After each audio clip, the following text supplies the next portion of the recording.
Welcome back to another episode of Heal Profoundly and Enduringly. So happy to see you here on this Monday of Thanksgiving week for those of us who are in the United States. But we are talking to Jess, who's actually from Canada today. So I'm going to introduce her in a moment, but get out your pen and paper and know that this show is really this is for you. This is for you to gather resources and tools and connections that really allow you to feel empowered to be your own healer and to step into that next level version of yourself. And Jess Neary is a mother of 3 young children, a wife of 9 years to her soulmate, an avid gardener, loves new adventures, and is an international interior design and Feng Shui. Is it Feng Shui? Feng Shui. Feng Shui. Yeah. Feng Shui. Fun. Feng Shui consultant. You can help me with my words today with Jess Neary Designs. Jess helps design personal and professional spaces that feel good and teaches virtual design classes. She understands how the spaces we occupy reflect our story. I'm kind of scared for you to come into my house, and holds the key to unlocking future potential.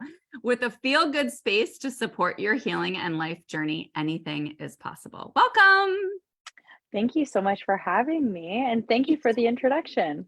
You're so welcome. So today, Jess is going to be talking to us today about healing your home and healing your life. But the first thing that we're going to start with, which we always do on this show, is what is that one thing that you feel is necessary to heal profoundly and enduringly? I love this question because there's so many different ways to answer this question that are really important and impactful and powerful on one's healing journey. The way that I've chosen to answer the question is to really acknowledge that to have deep and profound, enduring healing is to have that honest look at yourself, your life, and in my particular case, looking at your home as well. And having that honest look and perspective can bring up quite a bit, but it's also, alongside that, having that self-compassion and not really doubting yourself as well, and that confidence. But I think having that really strong, honest perspective or view on yourself and your life, it gives you all those little nuggets that are ready to be excavated and healed really in your life. So yeah, I think having that honest look is terrifying. It's very scary. It's not easy by any means. However, when we have that honest dialogue and discussion with ourselves, then we're able to have that shift in our life through that awareness. Yeah, I really love that you're using the word honesty. I think I know that's a huge piece of this, because it's like, I've been a therapist for 20 years. And so people would come in and they'd just be like, I'm so embarrassed to tell you this. I'm like, dude, this is a space. This is a space, Absolutely. Like being able to have that space where you can just say, like, this is what I keep wanting, but it kind of makes me feel like a jerk, or it kind of makes me feel, you know what I mean? Like those things that come up for you that you're a little hesitant and like timid about sharing means that you're in shame about them. And the more that we can honestly own what we want and realize there's nothing wrong with us, honestly, the quicker we're going to heal. Yeah, absolutely. Yeah, I love that. Thank you so much. So can you please tell us what Feng Shui is and how you can even use it, since I can't even freaking pronounce it? So Feng Shui is a practice that had originated over 4,000 years ago in ancient China. And most individuals would look at Feng Shui or have a bit of familiarity by looking at the compass direction, having your space oriented based on the northeast southwest direction. However, the Feng Shui that I practice and have studied is known as BTB Feng Shui. It's Black Hat Buddhist Tantric Feng Shui. And it's really, it's a mouthful. So BTB Feng Shui is the best way to acknowledge that. It is a school of thought within Feng Shui that our space is a reflection of ourselves and our life, therefore also the direction that we're going in our life too. So while we're healing, while we're going through transitions and shifts and sort of up-leveling our life in all areas, we can look at our space as a way to really help empower and support us through that. And the approach that I have with this is very much in the very tangible, practical design elements as well.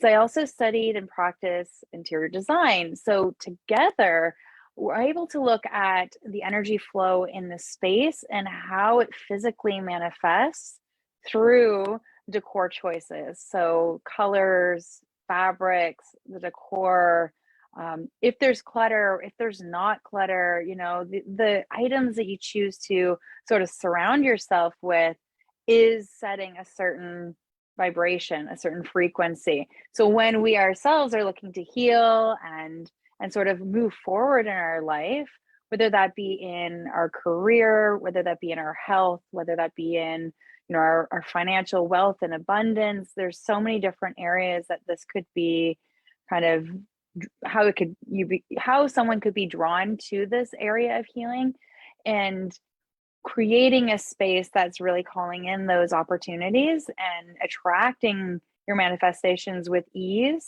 is just this beautiful way of creating a beautiful life, one that you feel, again, empowered and supported, loved, and to love and to share with others too. Yeah. I love that so much, because I remember when I first started learning about it, I learned that like the back left corner is the abundance corner, right? Yes. Your home. Yes.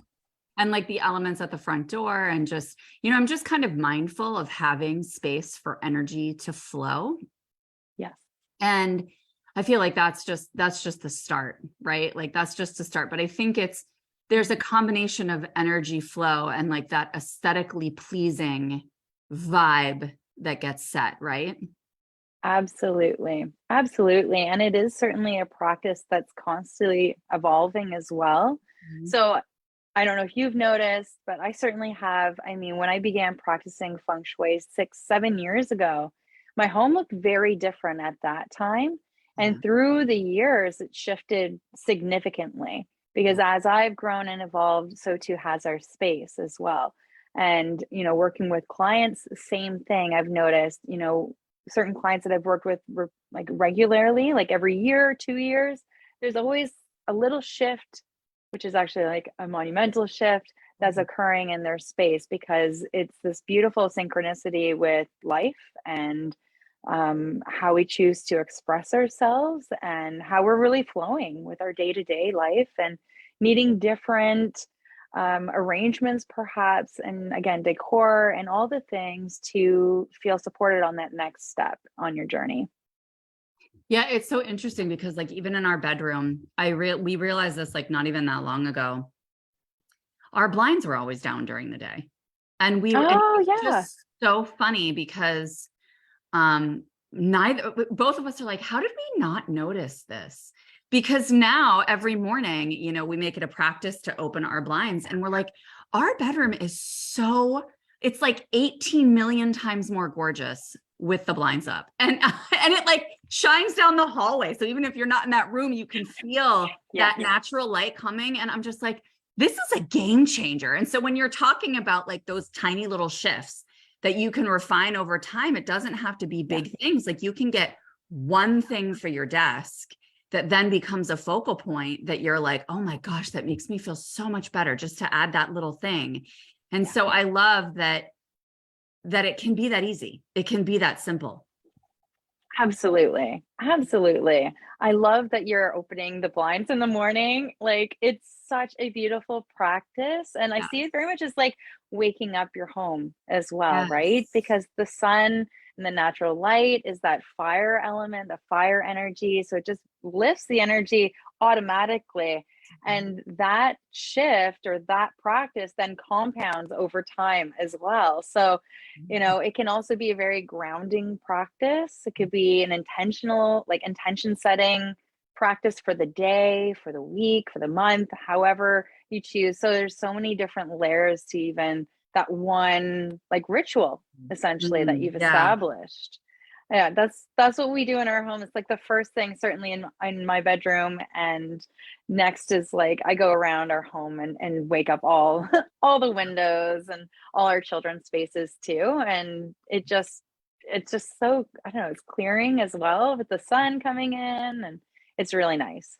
Yeah, we do that with our kids too. And my son, he's 12 and he's just like, I like a dark man cave. I'm Right. like, sorry, sucks to be you. You can put it down later, but it's open now. I love that. Especially with the adolescent brain. Like, come on, dude. That's exactly what I was thinking. Our oldest is 9 and we're stepping into it. So I know it's coming. I know what to expect when Just that open happens. the windows, they'll be fine. Yeah, exactly. My hope is, and very intentional as well, is establishing these practices in our home to model that for them as well, so that when they also go through their shifts and their healing journey, then they have these tools accessible to them no matter what space they're in. So I so feel you. I just did a post on that the other day with a picture that my 7-year-old drew, because it was just like, you don't recognize sometimes what they're taking in because you're just living it, right? Like I'm just living it. But like 2 things, like I was flustered the other day with something that happened, and I don't get flustered much anymore, but I was flustered for maybe 15 minutes or so. And she was just like, call in your spirits. Like they always tell you what to do. Like, come on, and it was just so cute. And she's like, Mommy, like they're always there for us. Like they always, and I'm like, like the things that I just don't realize that she internalizes, and then she drew this and I just gave her some drawing time and she drew this picture of her hand. Like, I am me, I am strong. And I'm just like, I'm like, this is everything, and it's just so beautiful that they'll just take those practices. And that's why when you say it compounds over time, that also includes the people that are in our world who are then reflecting back to us. That beauty is even more enhanced. And then we're even more motivated to keep doing these practices. Absolutely. It's just like this positive and forward and uplifting spiral, right? Where it's just constantly being reflected back. So sometimes it's even taking that time to appreciate the practice. And this is, for sure, like in your particular case and in my particular case, opening the blinds, but looking at the ways that we choose to beautify and care for our space, and even just giving that a bit of weight and carrying that and appreciation and being grateful for taking that time, 5 seconds, 10 seconds, like it doesn't have to be anything, 5-10 minutes or an hour, but that little bit of care is really, I don't know, it comes back to you. And again, the compound, it just ripples such a wide way. It does. I even feel that in my business too. That's one of the things that I actually did this weekend was like declutter my business. There was just like a bunch of like random little things. And I'm like, okay, let's streamline this sucker. I was like feng shuiing my business. Yes. And I was like, I just feel like there's more room for it to breathe. And so feng shui doesn't have to just be your home, like it's about creating that space and that energy flow and simplifying. Would you say that simplifying is a big piece of it? It's huge. That's a huge piece of it. Absolutely. Because when you simplify, exactly that is that you then have the ability for energy to flow. When we sort of complicate things, and I say complicate as if that's the opposite to simplification, it just doesn't have that same energetic quality as when you simplify. When you simplify, things get very focused. And when we become focused, then we're able to put more time and energy and effort into a particular project or relationship or activity. And it just becomes much more easier and convenient and accessible in our life as well. Yeah. I love that. I know one of the things you talk about too is clearing your space energetically, like cleansing it, right? Physically and energetically. So can you just talk about that a little bit? Absolutely. So our space, from a physical cluttered perspective, has that physical manifestation of, let's say, items that we would deem to be clutter. And that could be, I'm going to use this as an example of a book collection, for example, that's got books stacked on top of each other, but it's not necessarily easy to access. So it's the organization of it that can be cluttered or considered clutter. But likewise, same thing with like actual clutter that would be most obvious. I don't know, like a wardrobe, for example, that has all kinds of clothes in there that are no longer being worn. Maybe they don't fit properly. Maybe they're just like missing a button or needing to be fixed. Like that would be also clutter as well. Mm. And what it's doing, this physical clutter, is preventing that flow of energy and removing that simplicity as well that we were just talking about. Yeah. Now, from the energetic clutter, because the thing is when we have the physical clutter, there's still that energetic component as well. And even the most clutter-free, physically clutter-free spaces can still have remnants of like energetic clutter. So we're talking about if you're in this space and a bit, anxious or overwhelmed, or if you have guests come over or a client that's visited, even talking about, office space, digitally and virtually meeting Yeah. with clients, like that still leaves a bit of like an energetic signature and vibration. And Mhm. so there's different ways that we can shift the energy apart from just physically decluttering. And there are multiple ways that we can practice this. Essentially, it's cleansing the air and inviting in positive energy.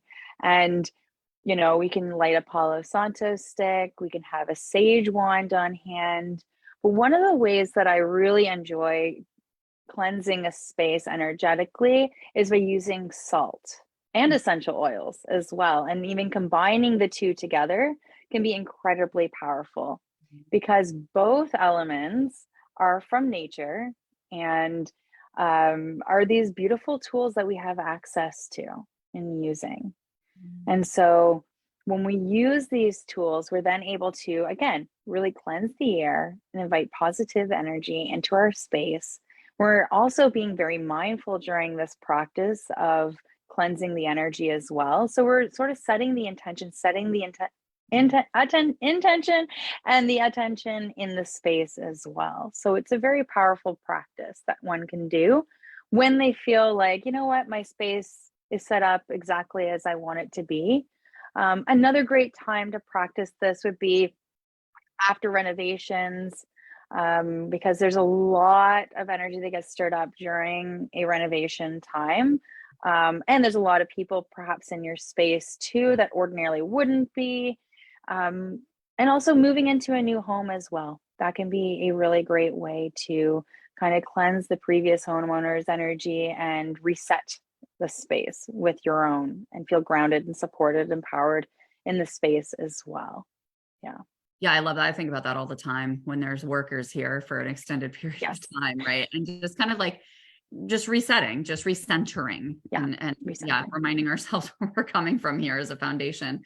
Yes. So when you cleanse with salts and essential oils, do you put the salt in a bowl? Like, how do you actually do that practice for people who don't know?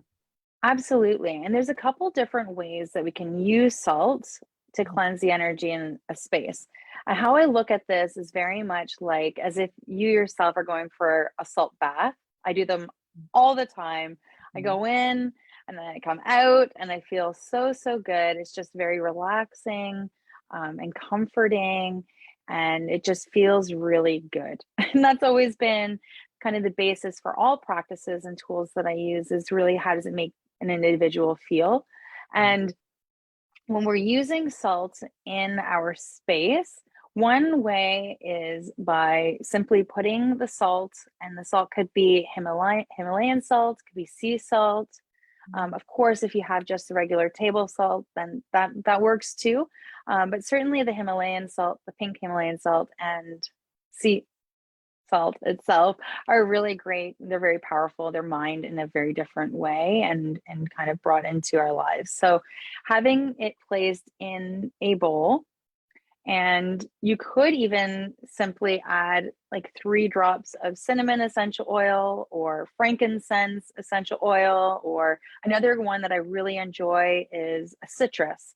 So lemon or lime or bergamot or lemongrass is really great at purifying the energy as well. I would put in 3 drops and setting that in the center of a space or in a corner of a space.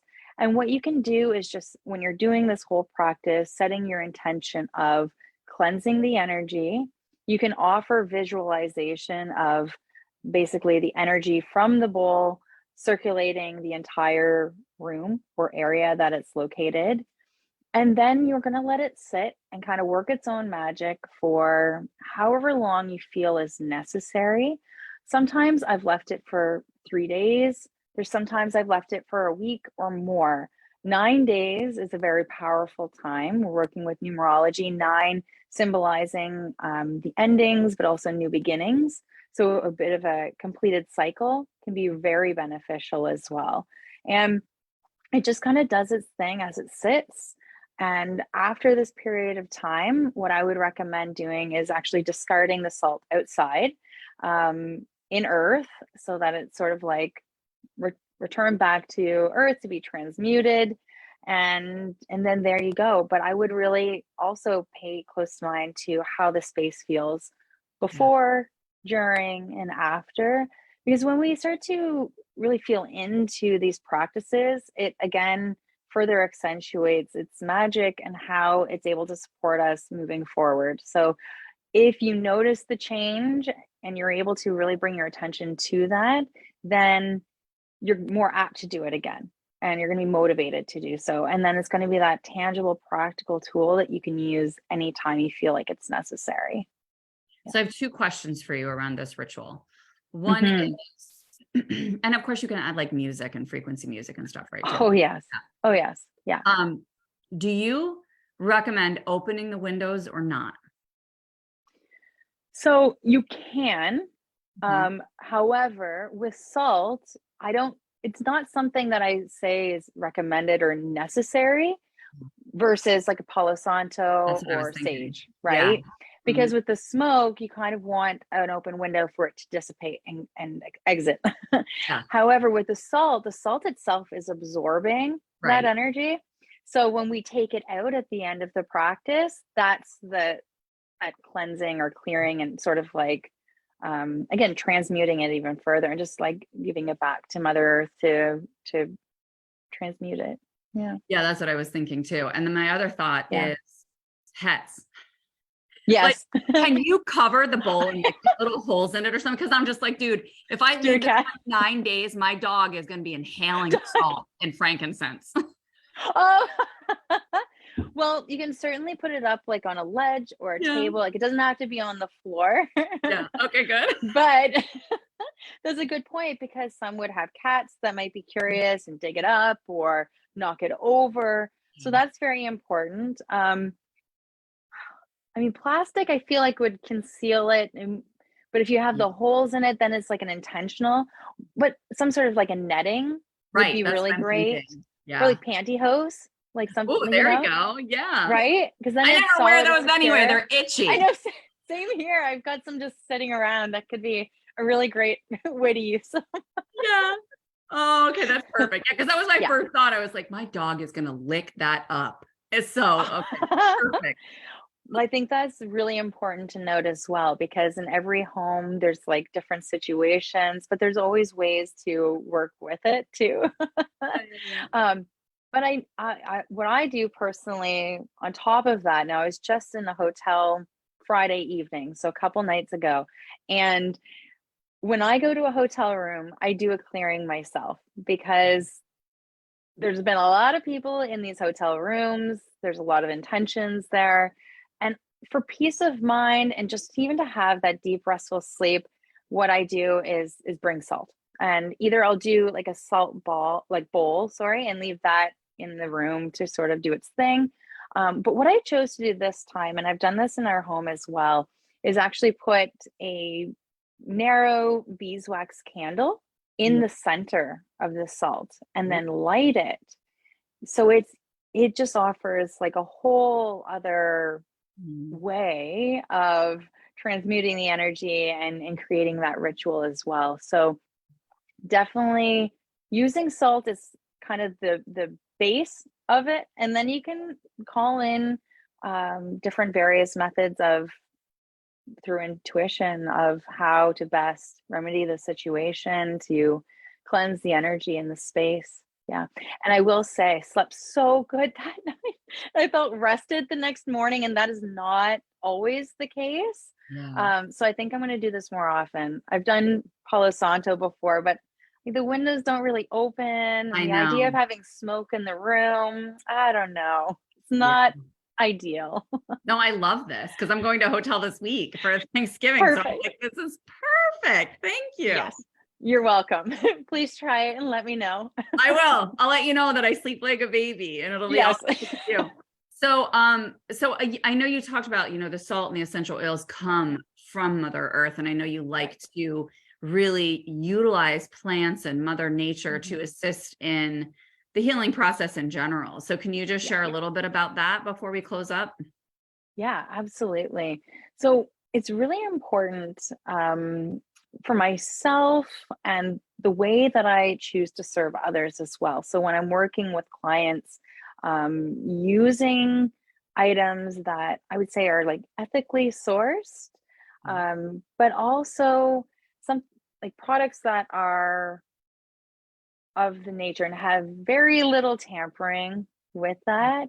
And so that then can extend to, for example, because we have the holiday season coming up too, like choosing gifts that are made locally and from those artisans who are very intentional in their practice and their craft as well, by creating these items and beautiful gifts with items that they've sourced ethically but locally, and that, so I really feel really good within myself, knowing where my money is also going and how it's able to contribute back to sustainability and sustaining this wonderful community that we live in, and rather than sort of harming, I should say. Yeah. I really, really, I think that's so beautiful because it's really about, it's a devotion, right? It's a devotion to humanity. It's a Right. devotion to like the people who are doing things their way, right? And really coming Yes, from this heart-centered, brave, soul-led space. absolutely. That's really beautiful. Yeah. I love So I that. think that's definitely something to be mindful of as we're coming into the holiday season. And there are so many local crafters and shops and boutiques and businesses that are exactly like heart-centered, soul-led, like, oh, it's just this really beautiful way to give back, but Yeah. also receive the Yeah. same time. Yeah. But receiving like it's interesting because I got this card deck. I don't know, it was a couple weeks ago. I got this new card deck on Etsy, and man, I mean, this is Mm, what I'm talking about. It's like, the way it was packaged, just everything that she put into it was just so intentional and so beautiful. And she like wrote me this little handwritten note, and I have this little card, "You are loved," and just such sweet, thoughtful, like it's not just about supporting her because I love doing that, but it's also like you feel so much more special in its yeah, receiving because it has that personal touch. It's yeah, just those are the little moments, that really, really add absolutely. up and make you feel like I'm connected, I'm loved, we're all here for each other and with each other. It just feels amazing. Yeah, absolutely. Beautiful. Yeah. So I'm going to drop your links here, love.